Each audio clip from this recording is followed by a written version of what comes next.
तो वीडियो के स्टार्टिंग में हम एक लड़की को दिखाई थी जो बहुत ही ज्यादा ब्यूटीफुल होती है। फिर वो कह रही होती है कि मुझे माफ कर देना लेट आने के लिए, क्योंकि ट्रैफिक बहुत ही ज्यादा जैम था। और उस लड़की को यहाँ पे देखने के बाद लिंजिन ब्लासिंग करते हुए मन में कह रहा होता है कि एक फ्लावर से जैसे उम्मीद थी, वो विदाउट मेकअप पे भी इतना सुंदर लग रही है। तभी लिंजिन के सिस्टम से डिंग करते हुए नोटिफिकेशन आता है कि इस लड़की का अपीयरेंस का जो वैल्यू है वो 94 पॉइंट है। और ये देखने के बाद लिंजिन मन में कह रहा होता है कि ऑसम, सिस्टम ने इतना हाई रेटिंग दिया है। हम दूसरी तरफ मिस्टर फेंग को देखते हैं जो सिया याजन को यहाँ पे देखने के बाद कह रहा होता है कि याजन यहाँ पे आओ, मेरे पास बैठो। पर उसके साइड पे जितने सारे लड़कियां रहते हैं वो सभी लड़कियों की तरफ देखते हुए मन में कह रहे थे कि तुम सब गधे कहीं के हटो यहाँ से। और हम लिंजिन को देखते हैं जो कह रहा था कि सिया याजन यहाँ पे सीट है, यहाँ पे आके बैठ जाओ। फिर उसके बाद हम सिया को देखते हैं जो लिंजिन के साइड के सीट पे बैठ जाती है। फिर वो लिंजिन को कह रही होती है कि लिंजिन बहुत ही लंबा समय हो चुका है एक दूसरे से नहीं मिले।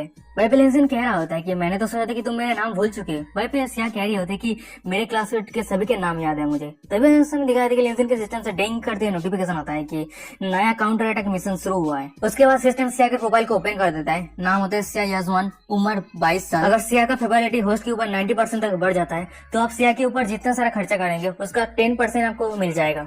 और अभी सिया का फेवरेलिटी होस्ट के ऊपर 0% है। और सिस्टम का ये सब मैसेज देखने के बाद लिंजिन मन में कह रहा था कि या सक्सेसफुली ये मिशन ओपन हो चुका है। और वही पे बाकी सब बंदे को दिखाया था जो लिंजिन की ये सब हरकत को देखने बहुत ज्यादा शौक हो गया था। उनमें से एक बंदा कह रहा था कि डैम लिंजिन, तेरा हिम्मत कैसे हुआ सिया जी को तेरे साइड पे बैठने के लिए पूछने का। वही पे मिस्टर फेंग को देखते हैं जो हमने दांत पीसते गुस्से करते मन में कह रहे थे कि डैम लिंजिन, तेरा हिम्मत कैसे हो गया इतना। फिर वो लिंजिन को कह रहा था कि लिंजिन, मैंने सुना है कि तेरे कॉलेज पे एक गर्लफ्रेंड है जिसे तू 3 सालों से चेज कर रहा था, तेरे गर्लफ्रेंड को इस पार्टी पे लेके क्यों नहीं आया। लिंजिन कह रहा होता है कि हम कल ब्रोकअप कर चुके हैं। और ये सुनने के बाद मिस्टर फेंग कह रहा होता है कि ब्रोकअप कर चुका है, 3 साल से तू पीछा कर रहा है। मुझे तो लगता है कि तू सिया योजन के सामने शो ऑफ करना चाहता है, तो इसलिए तू ये सब बातें कह रहा है। तभी हमें दिखाया था कि लिंजिन के सिस्टम से नोटिफिकेशन आता है कि सिया एजेंट का होस्ट के ऊपर जो फेवरेलिटी है वो -1 हो चुका है। तभी हम मिस्टर फेंग को देखते हैं जो कह रहा था कि याजवान, मैंने सुना है कि तुम आर्ट एंड कल्चर रिलीफ पे बहुत ज्यादा इंटरेस्टेड हो। मैं रिसेंटली एक पोर्ट्रेट मारिया खरीद के लाया है, क्या तुम उसे देखना चाहते हो। फिर उसके बाद हम सिया याजन को देखते हैं जो उस पोर्ट्रेट को देखने के लिए चली जाती है।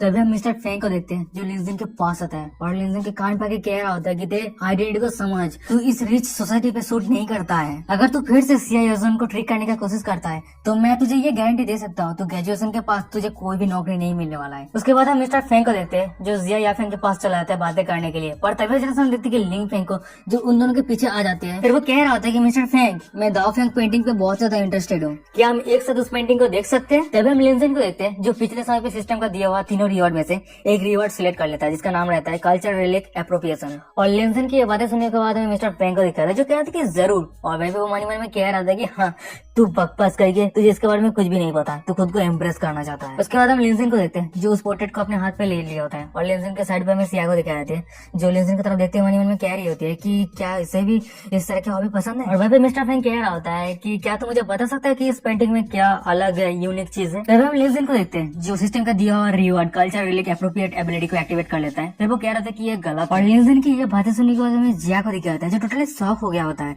और वो लिंजिन की तरफ देखे ही जा रहा होता है। फिर लिंजिन कह रहा था कि मास्टर फेंग, अनफॉर्चुनेटली ये पोर्ट्रेट फेक है। और लिंजिन की ये बातें सुनने के बाद मिस्टर फेंग को दिखाया था जो टोटली शॉक हो गया होता है। फिर वो कह रहा था कि हाँ, क्या तू मुझे बुद्धू बनाना चाहता है, तू कह देगा और मैं विश्वास कर लूंगा। मिस्टर फेंग के पीछे जितने सारे लोग थे वो सभी कह रहा था कि हाँ, एकदम सही कहा। और ये लिंजिन, तू प्रिटेंड करना बंद कर। पर हम जिया को देखते हैं जो लिंजिन के बहुत ज्यादा करीब आ जाती है। फिर वो उस पेंटिंग को देखते हुए कह रही होती है कि अरे रुको, पेंटिंग कैसे अप्रिशिएट करना होता है मैंने सीखा है। तो लिंजिन जो कह रहा है वो सही है। और जिया की ये सब बातें सुनने के बाद जितने सारे लोग थे वो सभी टोटली शॉक हो गया था। वो सब एक साथ कह रहे थे कि क्या। और तभी हम दूसरी तरफ जिया को देखते हैं जो लिंजिन की तरफ देखते हैं और उसको अचानक से महसूस होता है कि वो लिंजिन के बहुत ज्यादा करीब है।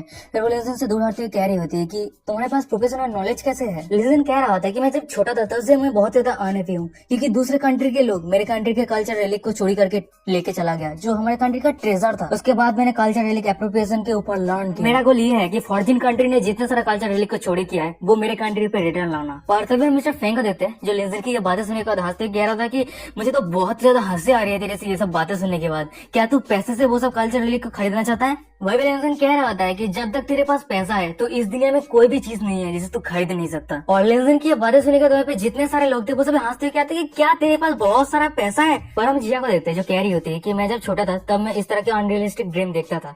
और तभी हम देखते हैं कि लिंजिन के सिस्टम से डिंग करती है नोटिफिकेशन आता है कि जिया का होस्ट के ऊपर जो फेवरेलिटी है वो 5% बढ़ चुका है। और जिया की ये सब बातें सुनने के बाद वहीं पे जितने सारे लोग हंस रहे थे वो वहीं पे रुक जाता है। वहीं पे हम लिंजिन को देखते हैं जो कह रहा होता है कि ये मेरे जिंदगी का गोल है जिसे मैं डेफिनेटली अचीव करके रहूंगा। और हम मिस्टर फेंग को देखते हैं जो लिंजिन की तरफ देखते हुए अपना दांत पीसते हुए गुस्सा करते हुए मनी मन में कह रहा था कि लिंजिन तेरा हिम्मत कैसे हुआ मेरे सामने शो ऑफ करने का? क्या तू सिया याजून को मेरे से छीनना चाहता है? तुझे हिम्मत होना होगा, तुझे पता चलना चाहिए हम दोनों में क्या अंतर है। हमें कुछ समय के बाद का सीन दिखाया है जो सभी के लिए खाना आ गया होता है और जो खाना रहता है सभी के लिए वो बहुत ज्यादा मैजेस्टिक रहता है। और ये खाना को देखने के बाद उनमें से एक बंदा कह रहा था कि वाह ये स्मेल तो बहुत ज्यादा अच्छा है। उनमें से दूसरा बंदा कह रहा था कि मैंने इस तरह के हाई क्वालिटी खाना कभी नहीं देखा। भाई मिस्टर फेंग को देखते हैं जो कह रहा होता है ये सब बातें सुनने के बाद तुम सभी को इतना ज्यादा पोलाइट होने का जरूरत नहीं है क्योंकि मैं ये सब खाना तुम सभी के लिए ऑर्डर किया हूँ। पर हमें लिंजिन को देखा था जिसका खाना बहुत ही ज्यादा लो क्वालिटी का रहता है। और ये देने के बाद मिस्टर फेंग कह रहा था कि उप्स मुझे माफ कर देना लिंजिन, तेरा जो खाने का ऑर्डर था ना वो खत्म हो चुका था तो आज तुझे यही खाना पड़ेगा, मुझे माफ कर देना। वही पे लिंजिन को देखते हैं जो अपना खाना खाते हुए मन में कह रहा होता है कि मैं ये ऑर्डिनरी खाना को देखने के बाद सरप्राइज नहीं हो रहा हूँ। मुझे पता है कि ये फेंग मेरे लिए पैसे इकट्ठा करना चाहता है। मिस्टर फेंग जब सामने रहता है दिखाया जाता है कि लिंजिन को जो अपना खुशी खुशी खाना खा रहा होता है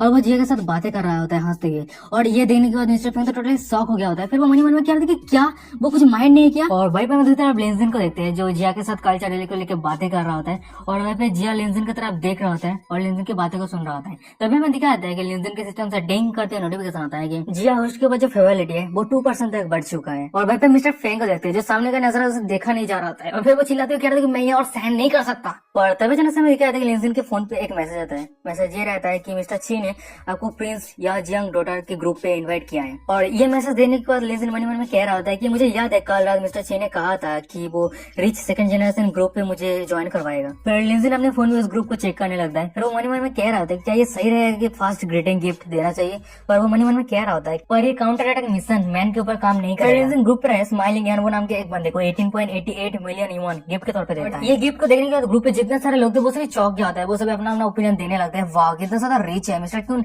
आपका बहुत बहुत शुक्रिया। वाह मिस्टर क्यून मुझे भी दीजिए, ऐसे करके मैसेज आ रहा है। तभी हमें दिखा जाता है कि मिस्टर फेंग को जो उस ग्रुप के अंदर ज्वाइन रहता है। उसके बाद हम मिस्टर फेंग को देखते हैं जो लिंजिन की तरह देखते हैं। मन में कह रहा था कि हाँ ये अब मिस्टर क्यून जो सबसे रिचेस्ट पर्सन है वो मेरे साइड पे है। लिंजिन मैं और भी ज्यादा पावरफुल और वेल्दी इंसान से मिल चुका हूँ जिससे मेरा कनेक्शन बन चुका है। फिर उसके बाद मिस्टर फेंग चेयर से उठता है और फिर वो कह रहा था मन में चलो इस समय का फायदा उठाता है। फिर वो कह रहा था कि क्या सभी का खाना खत्म हो चुका है, चलो मैं तुम सभी को आज टॉप फ्लोर पे लेके जाता हूँ जहाँ पे सिर्फ रिच मैन रहता है, अपर क्लास के लोग। मिस्टर फेंग की ये बातें सुनने के बाद जितने सारे लोग थे वो सभी शाबाशी दे रहा होता है। उनमें से एक बंदा कह रहा था कि वाह ब्रदर आपके पास इतना पावरफुल कनेक्शन है। सीन सिर्फ पता है हमें टॉप फ्लोर पे गए थे। वहीं पे हम देखते हैं कि मिस्टर फेंग और उसके बाकी दोस्त आ गया होता है और तभी इतने समय दिख रहे थे एक वेटर मिस्टर फेंग के पीछे आ जाता है। फिर वो कह रहा था कि मिस्टर फेंग आपको थोड़ा समय मिल सकता है। वो वेटर लिंजिन की तरफ इशारा करते हैं मिस्टर फेंग को कह रहा होता है कि आपका ये क्लासमेट कुछ डिलीशियस वाइन ऑर्डर किया है, क्या मैं उसके लिए ओपन करूँ। और उस वेटर की ये बातें सुनने के बाद मिस्टर फेंग कह रहा होता है कि लिंजिन क्या तुझे शेरी वाइन पसंद है। वहीं पे मैं दूसरी तरफ लिंजिन के सभी क्लासमेट को दिखाया था जो ये सब बातें सुनने के बाद लिंजिन को कह रहा होता है कि क्या लिंजिन पागल हो चुका है, क्या उसे इस वाइन के कॉस्ट के बारे में नहीं पता। वहीं पे हम लिंजिन को देखते हैं जो कह रहा था कि हाँ मुझे ये वाइन बहुत ज्यादा पसंद है और वैसे ठीक है क्योंकि मुझे ऑलरेडी किसी ने इन्वाइट किया है। और ये बातें सुनने के बाद मिस्टर फेंग को देखते हैं जो हंसते कहते हैं कि सच में इसके मतलब लिंजिन के साथ रिच पीपल का कनेक्शन है, तो ऐसी बात है तो बोतल को ओपन कर। और हम लिंजिन को देखते हैं जो वाइन के बोतल को ओपन कर लेता है। और ये देखने के बाद उसके जितने सारे क्लासमेट थे वो सभी शॉक हो गया था। उनसे कहने था कि क्या सच में लिंजिन को रिच लोगों के बारे में पता है, क्या रिच लोगों के साथ उसका कनेक्शन है और वैसे इस वाइन का कॉस्ट कितना है। उनसे तीसरा लोगों ने कह रहा था कि मुझे नहीं पता। फिर हम मिस्टर फेंग को देखते हैं जो अजीब सा फेस बनाते हुए लिंजिन को कह रहा होता है कि लिंजिन ये सारी बोतल ओपन कर लिया है, इस एक बोतल का प्राइस है 2,50,000 युआन। क्या तुझे रिग्रेट हो रहा है? अगर तेरा रिच फ्रेंड ये पे नहीं करता है तो तेरा जिंदगी बर्बाद होने वाला है। लिंजिन कह रहा होता है कि 2,50,000 युआन, सच में मुझे वाइन के बारे में कोई भी समझ नहीं है। मिस्टर फेंग को देखते हैं जो कह रहा होता है कि तू अगर पे नहीं कर सकता है तो इतना ज्यादा एरोगेंट मत बन। फिर मिस्टर फेंग को देखते हैं जो मैनेजर को कह रहा होता है कि सभी यहाँ पे है ना, और वैसे मिस्टर क्यों तो इस होटल के अंदर है, वो अभी तक यहाँ पे आया क्यों नहीं है। भाई पे वो मैनेजर कह रहा होता है कि मिस्टर किंग ग्रुप पे बताया है कि वो जिनवन हॉल के अंदर ही है। और ये बातें सुनने के बाद मिस्टर फेंग कह रहा था कि क्या वो यहीं पे है। तभी अचानक से हमें दिखाया था कि एक इंसान को जो दरवाजा ओपन करता है। फिर हमें दिखाया था कि वो इंसान कोई और नहीं मिस्टर ची होता है। फिर वो कह रहे थे कि ओ तो सभी यहाँ पे है, ऐसा लगता है कि मैं ही लास्ट हूँ। और ये देखने के बाद मिस्टर फेंग कह रहा था कि ओ मिस्टर ची आप आ चुके हैं। फिर उसके बाद मिस्टर फेंग मिस्टर शू को हाथ मिलाने जाता है पर हम मिस्टर शू को देखते हैं जो मिस्टर फेंग को टोटली इग्नोर कर दिया होता है और फिर वो आगे बढ़ने लगता है। उसके बाद वो सीधा लिंजिन के पास आ जाता है। फिर वो कह रहा था कि मिस्टर क्यों आपका बहुत बहुत शुक्रिया यहाँ पे आने के लिए, और देख के ऐसा लग रहा है कि आप बहुत पहले यहाँ पे आ चुके हैं। माफ कर देना मैं मिस्टर क्यून को इंतजार करवाया, मैं पनिशमेंट के लिए 3 ड्रिंक करूंगा। मिस्टर चूंकि ये बातें सुनने के बाद जितने सारे लोग थे पहले तो चुप रहता है और फिर वो अचानक से बहुत सारी शॉक हो जाता है। फिर वो एक साथ चिल्लाते हुए कह रहा था कि मिस्टर क्यून, इसका मतलब लिंजी नहीं मिस्टर क्यून है। और भाई पे मैं दूसरी तरफ जिया को दिखाया था जो सामने का सिचुएशन कुछ भी समझ में नहीं आ रहा होता है, क्योंकि जो पिछले समय पे गॉसिप हुआ था वो कुछ भी नहीं सुना था, इसलिए उसको करंट सिचुएशन के बारे में कुछ भी समझ में नहीं आ रहा होता। भाई पे मिस्टर फ्रैंक को देखते हैं जो मिस्टर चू की ये बातें सुनने के बाद उसका मुंह खुला का खुला रह गया होता है और वो शॉक होते हुए कह रहा था कि मैं मेरे जिंदगी में क्या गलत कर चुका हूँ। और भाई पे लिंजन कह रहा था कि हाँ वही इंसान मैं हूँ। फिर उसके बाद हमें दिख रहा था कि जितने सारे रिच लोग थे वो सभी लिंजन के साइड पे आ गया होता है। उनमें से एक बंदा कह रहा था कि मिस्टर क्यून आप बहुत ज्यादा यंग है। वहीं पे एक लड़की कह रही थी कि क्या टैलेंट है, आप तो बहुत ही ज्यादा हैंडसम है। हमें दूसरी तरफ लिंजन के क्लासमेट को दिखाया है जो सामने का नजर देख रहा होता है, टोटली शॉक हो गया होता है। उनमें से एक लड़की कह रही होती कि लिंजन इतना ज्यादा रिच है। और तभी से हमें दिखा था कि वहीं पे मिस्टर फ्रैंक आ जाता है। फिर वो कह रहा था कि ये इम्पॉसिबल है, मुझे नहीं पता कि लिंजन तुम सबके साथ क्या किया है पर तुम सब गलत हो। मुझे पता है कि लिंजन के जो पेरेंट्स है वो बहुत ही ज्यादा पुअर है और ये लिंजन डेफिनेटली मिस्टर क्यून नहीं है। और हम मिस्टर चू को देखते हैं जो मिस्टर फिंक की ये बातें सुनने के बाद मिस्टर फिंक के ऊपर चिल्लाते हुए कह रहा था कि मिस्टर फिंक तुम वही पे चुप हो जाओ, अगर तुम एक भी साथ मिस्टर क्यून के बारे में गलत कहते हो तो इसका परिणाम बहुत ही बुरा होने वाला है। और मिस्टर चू की ये बातें सुनने के बाद मिस्टर फ्रैंक को दिखाते हैं जो टोटली शॉक हो गया होता है। वही पे मिस्टर चू कह रहा था तुम्हारा हिम्मत कैसे हुआ मिस्टर क्यून के ऊपर चिल्लाने का, क्या तुम चाहते हो कि मैं तुम्हें प्रिंस एंड डॉटर ग्रुप से बाहर निकालवा दूं। यहाँ पे हम देखते हैं कि मिस्टर फ्रैंक जो अपनी कांपती आवाज में कह रहा था कि नहीं मैं चाहता हूँ कि मैं कहना चाहता हूँ। पर हम लिंजन को देखते हैं जो कह रहा था कि ये सही है, मिस्टर फ्रैंक ने भी कहा था ना कि मुझे मैं कितना एक्सपेंसिव वाइन पीना चाहता हूँ, यहाँ पे जो सबसे ज्यादा एक्सपेंसिव वाइन है वो निकालो और यहाँ पे जितना सारा ऑडियंस है सभी को सर्व करो जब तक वो सभी सेटिस्फाई नहीं हो जाता है। और लिंजन की ये बातें सुनने के बाद वहाँ पे जितने सारे ऑडियंस थे वो बहुत ज्यादा खुश हो जाते हैं। उनमें से बंदा कह रहा था कि मिस्टर क्यून आपका बहुत बहुत शुक्रिया। वहीं पे दूसरा बंदा कह रहा था कि थैंक यू न्यू ब्रदर। और वहीं पे मिस्टर फ्रैंक को देखते हैं जो सामने का सिचुएशन देखने के बाद वो क्या करे उसके जिंदगी में कुछ भी समझ में नहीं आ रहा होता है, रो रहा होता है और वो कह रहा था कि डैम इट मैं मेरी जिंदगी में क्या कर चुका हूँ। और यही पे आज एपिसोड खत्म हो जाता है। वीडियो कैसा लगा मुझे कमेंट करके जरूर बताना। वीडियो अगर अच्छा लग रहा है सीरीज अच्छा लग रहा है तो चैनल को सब्सक्राइब कर सकते हो आगे एपिसोड पाने के लिए। और वीडियो जैसे सब कुछ इंस्टाग्राम का लिंक मिल जाएगा, फॉलो करो, ठीक है, फॉलो जरूर करना है। तो यही पे वीडियो खत्म करते हैं, बाय बाय।